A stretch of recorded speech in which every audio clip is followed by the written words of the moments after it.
on Old Time Central. It's very exciting to have you guys here. Thank you. First round of videos trying to share people's stories and tunes. Happy Clifftop 2018. Yeah. Best week of the year.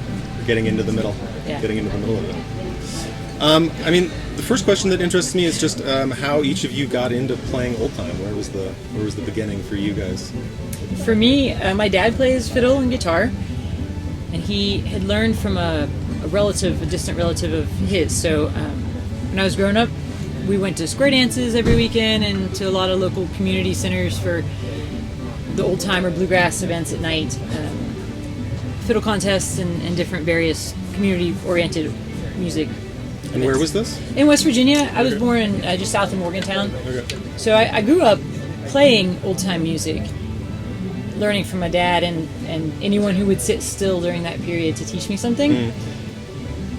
And it wasn't until I came to Clifftop the first time that I realized there was a greater community attached to old-time music. So I've always played old-time music a decade before I even realized that it was a genre or a thing that really had such a vast effect on the world and potentially on my life at that time. Right. Yeah. Cool. And so learning then was mostly sitting down with people and learning tunes in sessions from your dad? Mm-hmm. That's cool. And what does your dad play? He plays fiddle and guitar. Okay. And he kind of tricked me into fiddling. He said that I wasn't allowed to touch the fiddle because it wasn't a toy. You know, that kind of like that age-old... Right. Don't touch it so that you want to. Right. And that, of course, that's all I wanted to do then was to play. That's cool. And since then, no breaks. And you've been playing that all the time. Correct. Yeah. No, I haven't had any breaks at all. I've had years of greater inspiration or lesser inspiration, but I was in high school when I really got the bug. I'd gone to the Augusta Heritage Center for Irish Week, and I also found a greater community of musicians and young musicians there that inspired me to want to just play music the rest of my life and continue to seek out opportunities like this. Right. And you were also in Europe for several years, weren't you? I did. I spent 6 years living in Stockholm, Sweden, and playing old-time music in Europe. How did that happen? It was a marriage to a banjo player that I actually met at Clifftop. Okay. And he's from an old-time background as well. So he was a second-generation old-time musician from Denmark, which is a very rare thing as well. And he was living in Stockholm studying, and I moved there. And there are old-time musicians in Europe, but in Sweden, they weren't particularly organized. They had bluegrass and old-time kind of mashed up. Right. And so I suggested we have a weekly old-time jam. And that really turned into quite the celebration every week for the 5 years that I was doing it. Right. And you got around Europe quite a bit too, didn't you? I did. I did a couple tours in Germany, and the UK is really accessible. I did a lot of just the European countries. All right. Yeah. Cool. All right. What about you? How did you get started? So I didn't have any relatives who played old time, but I ended up going to a music festival, the Winfield Music Festival in Kansas. Right. When sort of the Clifftop of the Midwest. Is that right? No, it's very it's got a lot of different genres, and there's not very much old time there. Oh, really? Okay. So I just heard fiddle music there, and I knew that I liked it. And when I came back to St. Louis, where I live, I kind of sought out a bunch of different. I didn't know what style I wanted to play, and I looked into different jam sessions, and the old time jams always felt the most welcoming and the most compassionate. That makes the other ones sound bad, but they're not. No. But just for a beginner like me at the time, I just felt like I fit very well in the old time community, and I've always felt that. Right, because there's not as much, are you good enough, or can you, there's not as much, the ego isn't front and center as often or as much. Yeah, and with bluegrass, it just really put me off, because I didn't want to be focusing on playing a solo and doing things like that. I just wanted, let's all just play the tune, kind of thing. Yeah. Yeah, no, somebody was saying to me yesterday that she got out of playing classical because she found it really competitive, and then she heard some fiddle styles and went to a bluegrass jam, and she's like, oh no, these guys are also competitive. And then she found an old time jam. She's like, okay, this makes more sense. Yeah. I'm also really curious. I mean, people talk about giving their life for something, and when people say that, I think they're often talking about their death for some reason. But it seems to me like we give our lives by the time that we spend. Right, our life is what we have until we die. So, like, at that sort of grand level, my question is why spend time playing old time when there's all kinds of other things to do? Oh, there's so many answers to that question. So at this point in my life, I've spent more than 6 months of my life at Clifftop, if you add up all the days. Right. And I certainly hope if I have a life well lived that it'll be well over a year of it that I've spent in these woods with these people. Right. There is really something transcendent, I think, about the group effort of playing music versus the solo aspect. You know, when you can sit down with people, maybe you only see them once a year or twice a year, and you can come from so many various backgrounds, but when you play that tune, the thing you have in common is that tune. And when it's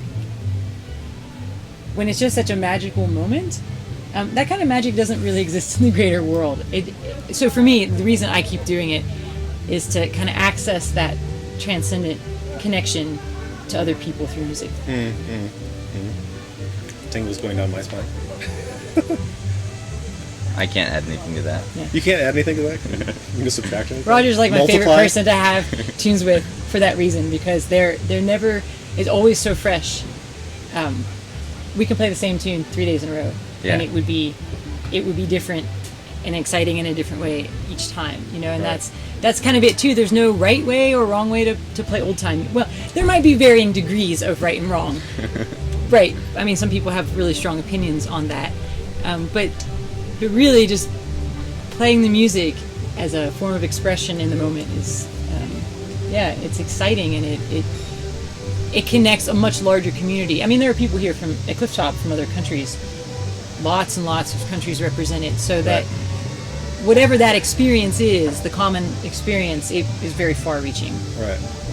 And maybe indescribable to some degree, but it Just gotta brings do us it. together, right? We all gather on the mountaintop every year. Right. Well, but I'm sure you could say something, because you play lots of other music, right? The old time isn't the only thing you play, but you still play old time. I do. Why come back? I have a hard time articulating this, but there's something wonderful about it, and it's a very joyful thing to play old time with other people especially in an event like this, when I don't know, I think that we it's harder to access this sort of feeling when people are taking 2 hours out of their week to go to a jam versus their whole week is going to jams. Right. And being here. That's not to say you can't have that if you have a smaller jam in the course of your normal life, but you know, a music festival is sort of a more concentrated form of it. Immersion. Right. Immersion. At its best, yeah. Yeah. Great. So the last question before you guys played tune was this, you know, just somebody was talking about this distinction to me of old time music versus old time inspired music, and sort of as far as I understood, trying to make a distinction between something that's the real thing and something that's just related to or based on the real thing. And I was just wondering whether either of you have, like, what does that language make any sense? Do you think it's useful? I don't know about useful, maybe. I mean, it's important to have distinction. I think people have a need to categorize things or to give them that kind of definition. From my own experience, I learned to play music from my dad, as old time should be passed along. And I learned from other people my whole life. When I was in Europe, for example, comparatively, they don't have access to this kind of thing, so they learn from recordings. And so there is a bit of a more purist approach to it, because this is the way it was done by so-and-so on this recording. Forgetting that before there was technology to record things, there was this whole other, like, before it evolved to that thing that was recorded, it was something else that we don't know. And a lot of it was erased or ignored or suppressed. So, but powers of logic allow us to know that whatever came before was not that. Right, correct. And so, having the good fortune to have learned every bit of music that I know through sitting with another human being, to me, that's the most pure form. Right. But it doesn't have anything to do with any sort of recorded form, which is also considered a pure form. So I think that's just, I'm going to say that's a matter of opinion. If what I play is old time music or old time inspired music, to me it's music. Right. And I would prefer to not define it, actually, because it is old time music in the way that I learn it and share it and experience it. Right. It just isn't. It's just my current evolution of it, and that evolution of old time music has to happen. Right. And it's happening as we sit here playing tunes. I mean, that jam we had last night, I totally evolved. That was an amazing evolution of music that was an outpouring of creativity, and yes, it was all rooted in old time music. So if that would be called old time inspired, it was still a really brilliant experience.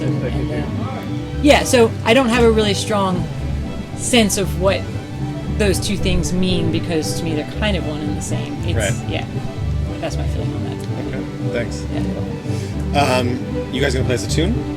What tune do you want to play? Last of Paris. Yeah. That's what we said. We could play anything you want. I don't care. I want to play You that can tune. you could just make something up, something old time inspired.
as a guitar player, what I'm trying to do is two things: keep rhythm, like be a drum, and I really enjoy following the dynamic of the tune and the shape of the tune. So being a fiddle player, I have that advantage as a guitar player that I know where the tune's going to go, and I kind of understand the melody enough. It is an advantage to kind of know that. But bass runs, simple ones, I try to put those in, but I also like to use bass runs or movement between the chords as a way to communicate, to talk back.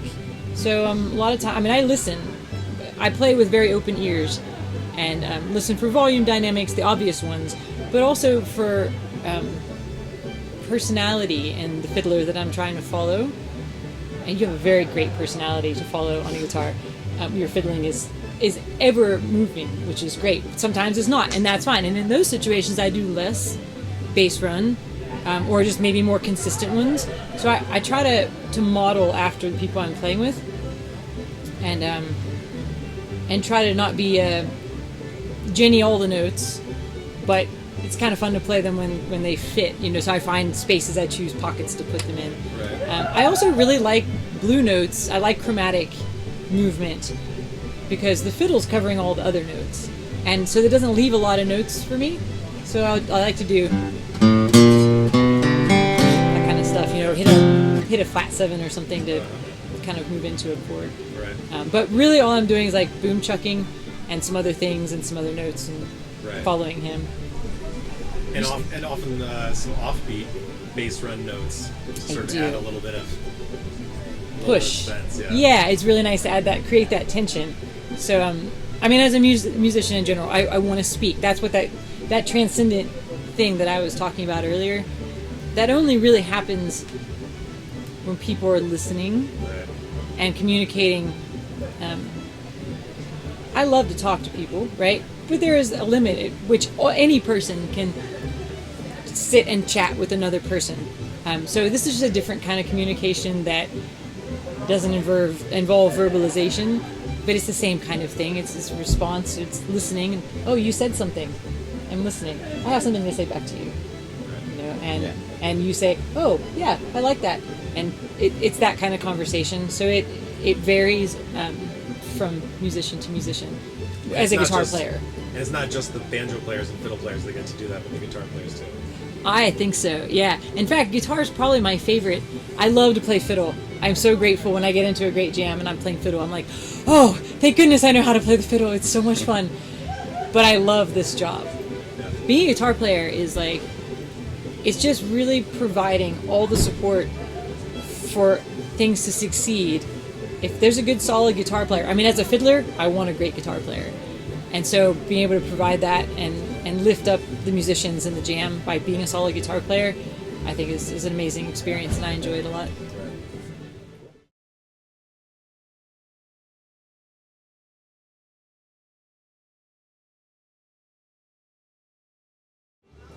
I learned it there was this source recording of John Salyer playing this tune, and he plays it very fast, and it's okay as a fast tune, but I like to do it slow, but I think the notes are mostly the same as what he's doing. So it goes kind of